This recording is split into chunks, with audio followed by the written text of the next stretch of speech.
IT에 관한 이야기를 가능하게 전달해드리는 이목의 IT 트렌드를 읽다. 일상 IT입니다. 오늘 세 가지 소식 빠르게 들어가도록 할게요. 그 중에서 지금 오늘 메인으로 제가 삼은 거는 순서랑 좀 상관없이 오포 글래스 이야기부터 드리는 게 맞을 것 같습니다. 자, 오포에서 중국 스마트폰을 제조하는 곳이죠. 스마트 글래스를 공개를 했어요. 매년 있는 연례 행사가 있습니다.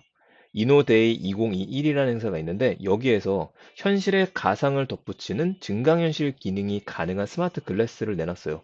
야, 이거 제가 정말 기다렸던 거였거든요. 근데 이거에 대해서 또 의문이 놓은 게 증강현실이라는 말을 안 쓰고 보조현실이라는 용어를 썼습니다. 자, 보조현실이라는 용어가 왜 쓰였나 생각해 보니 지난번에 샤오미의 스마트 글래스 우리가 얘기했었죠. 이 컨셉하고 좀 비슷한 겁니다. 보통 증강현실이라고 하면은 눈앞에 진짜 사람들이 나타나고 진짜 같은 사물들이 나와야 되는데 이게 아니라 초록 색깔의 텍스트 위주로다가 간단간단한 이미지 위주로다가 보여주는 거예요.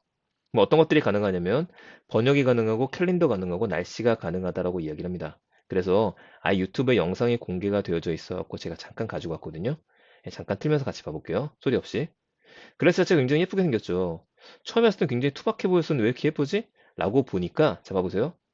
얘를 부착합니다. 보였죠? 자, 앞에 있는 분 봐볼게요. 이게 지금 자석으로 되어 있는 것 같은데, 마그네틱으로 되어져 있는 것 같은데, 여기 앞까지 봤었을 때는 아무것도 안 나왔었는데, 얘를 착 붙이게 되면 눈앞에 띄워지는 거예요. 다시 볼게요. 지금 눈앞에 부착할 수 있는 글래스, 이건 별도인 거죠. 이 별도인 거에 이 정도로 디스플레이가 되는데, 얘를 안경에 부착하게 되면은 눈앞에는 더 크게 보일 수 있게 된다. 그럼 지금 오늘의 날씨랑 이런 것들 보여주는 거. 자, 슬라이드에서 넘기는 거죠. 이름을 에어 글래스라고 지금 이름 붙였습니다. 자, 이 화면은 지금 프롬프트 기능이 들어있는 거예요. 눈앞에. 그러니까 발표를 할 때 눈앞에 프롬프트가 있으니까 말하고 싶은 것들을 읽으면서 해라 라고 있는데 뭐 좀 제 예상으로는 이렇게 되려면은 주변이 어두워야 되거든요. 잘 쓸 것 같지 않습니다만 그래도 쓸만할 것 같다. 자, 내용도 봐보도록 하죠.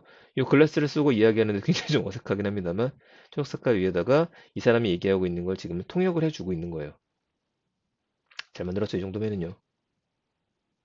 자전거를 탈 때 이건 샤오미일 때 나왔던 겁니다. 왼쪽 오른쪽으로 가라라고 표시가 되어져 있는데 여기서의 특징은 이 디바이스다. 옆에 하나를 부착하는 것들. 이게 좀 키가 될 것 같습니다. 굉장히 잘 만든 제품인 것 같고요. 좀 기술적으로 발표했다는 얘기도 나오던데 약간 안타까운 거. 안타까운 거는 오포 전용 OS가 설치된 오포폰에서만 실행이 가능하다 그래요. 어쩌면 당연한 일이지만 이걸 사용하시기 위해서는 우린 좀 기다려야 될 것 같습니다. 무게가 30g입니다. 색상은 블랙과 화이트로 나오는데 구글 글래스처럼 이제 우스워 보이진 않잖아요. 근데 이쪽 오른쪽에 커 보이는 건 배터리 부피 때문에 그런 것 같고 진짜 일할 때는 우리가 이걸 쓴다. 이렇게 봐야 될 것 같습니다. 30g이란 무게를 보게 되면 이게 많이 줄인 겁니다. 배터리가 들어있는 거니까. 근데 보통 안경이요. 우리들이 쓰는 안경이 20g 정도이고 초경량을 쓸 경우에는 15g 내외라고 이야기를 해요. 그러니까 이거보다는 좀 무겁지만은 그렇게까지 무겁은 거 아닌 것 같습니다. 다만 이제 요 디바이스가 파손될 위험도 있고 과연 얼마만큼 효과가 있겠느냐 이거 같기는 해요. 즉 제일 중요한 금액이 얼마냐겠죠. 이런 금액들이 50만 원 이상으로 나올 건 좀 당연해 보입니다만 아니죠. 흑백인데 그래도 50만 원이면 그 정도까지 언저리로는 점칩니다만 일단은 나와 봐야지 알 것 같고 처음 제품이라는 게 좀 새로울 것 같고요. 다음 달에 있는 CES 2022에서도 웬만하면 많은 기업들이 이런 식으로 스마트 글래스에 대한 비전을 보여주게 되지 않을까 그 생각을 합니다. 자, 방송에서 여러 번 다음번 폼팩터의 변화는 스마트폰, 폴더블이 아니라 스마트 글라스다 이야기를 했었죠. 삼성에서도 지금 만들고 있는 것들 빨리빨리 좀 공개했으면 좋겠습니다. 어쨌든 내년은 설레이는 마음으로 아예 AR은 아니고 이 표현 너무 좋죠. 보조 현실이 가능한 스마트 글래스를 우리는 가지게 될 것 같습니다. 자, 나머지 두 개 얘기도 빠르게 들어가겠습니다. 첫 번째 이야기, 두 번째 이야기. 금융위원회에서 메타버스를 디지털 자산하겠다라는 이야기가 슬쩍 언급이 됐어요. 15일에 열렸던 금융 플랫폼 혁신 활성화 간담회에서 나왔던 얘기였었는데, 고승범 금융위원장께서 메타버스를 이용한 가상 공간에서 금융 서비스를 제공하는 것들, 소비하려는 수요가 많다 보니 디지털 공간에서 금융 서비스 제공이 확대될 수 있도록 규제하고 합리적 소비자 보호 원칙을 정비하겠다라는 얘기를 했어요. 이 가상자산에 코인뿐만 아니라 NFT도 들어가게 되는 거겠죠. 이용자 보호를 최우선해서 제도하겠다는 얘기가 나왔고요. 빅테크에 대해서는 영업행위 규제에 나서겠다는 얘기도 나왔습니다. 여기랑 함께 언급된 말이 빅테크의 락인 효과예요. 자, 락인 효과라는 것들은 딱 들어오게 되면 나가지 못해. 우리 혜택을 계속 이용해야지. 넷플릭스 한 번 하면 빠져나가지 못한다. 자, 이런 거 생각하시면 되는데 이것 때문에 생기는 데이터 독점이라든지 편향적인 좌우로 좀 치우친 서비스 제공에 대해 감독하겠다는 입장이에요. 이게 어떻게 정리가 될지 모르겠습니다만 일단 소비자 보호라는 측면에서 우리가 긍정적으로 볼 필요는 있을 것 같습니다. 보호는 필요하거든요. NFT 시장은 더 그렇고요. 다만 이게 제도라고 하는 게 너무나 보호에 좀 초점을 맞추다 보면은 뻗어나갈 수 있는 걸 막아버리다 보니까 이건 조금 우려가 됩니다. 자, 빅테크 락인 효과란 말이 나온 여기 빅테크에 해당하는 것들은 카카오하고 네이버로 대표되는 얘기가 아닐까 싶어요. 이번 달부터 마이데이터 사업이 실시가 됐죠. 아무래도 기존 금융권하고 빅테크는 싸울 수밖에 없습니다. 근데 정말 많은 데이터를 갖고 있는 건 결국엔 네이버와 카카오죠. 네이버 무섭잖아요, 여러분들. 네이버에서 우리가 검색하면서 네이버 리뷰를 보고 리뷰를 남기고 네이버 지도에서 검색을 하고 이 모든 것들이 로그인된 상태에서 진행을 하다 보면 네이버가 지금 그걸 안 하는 거지. 얼마든지 우리들의 데이터를 통해서 제한할 수 있는 것들. 지난번 월급 보니까 여기는 안 가셔야 될 것 같은데요. 이번 주에는 좀 맛있는 거 하면 어떠세요? 이렇게 제한할 수 있는 것들 충분히 가능하겠죠. 그래서 이슈들은 앞으로 이어질 겁니다. 자, 마지막 얘기입니다. 아, 앨런 머스크.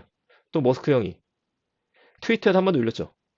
테슬라 제품의 일부를 도지로 살 수 있을 거다. 한마디로 도지코인으로 살 수 있을 거란 얘기를 한 거예요.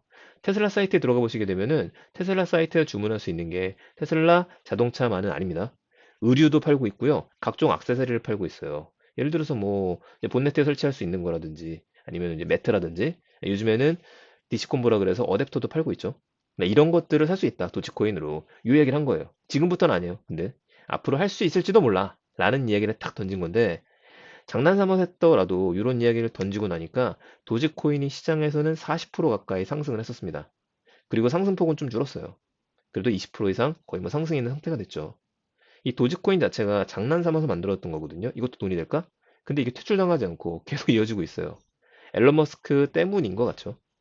테스트하는 것도 좋은데, 아, 앨런 머스크 이런 이야기를 하게 되면은, 이거 미리 이런 이야기를 알고 있는 사람들도 수익을 보게 될 거죠. 그 시장 자체가 말이 안 되는 게, 그냥 말 한마디에 20% 30% 왔다 갔다 한다라는 게 참 대단하기도 하고, 돈 벌고 싶으면 얘기만 하면 되겠네요. 라는 생각도 듭니다. 그래서 이 시장은 조심해서 볼 필요가 있다. 자, 오늘 메인 이야기 오포 스마트 글래스였습니다. 오포에서 공개했기 때문에 곧 이어서 중국 회사들이 저마다 공개를 할 것 같아요. 금액은 아직 공개가 되지 않았다. 누가 먼저 선점해서 이제 내놓느냐의 승부가 될 것 같습니다. 여기서 우리나라 기업들 꼭 주도권을 잘 가져갔으면 좋겠습니다. 오늘 IT에 대한 이야기 여기서 끝내도록 하고요. 저는 내일 지금 목소리가 조금 안 좋죠? 제가 좀 잠겨서 그러는데 목도 회복한 상태에서 더 재밌는 이야기들 준비해서 전해드릴 수 있도록 하겠습니다. 감사합니다. IT 트렌드 일다였습니다. 주변에 IT에 대한 소식들 우리 많이 알면 좋으니까요. 좋아요와 또 공유 많이 부탁드리겠습니다. 내일 뵙겠습니다.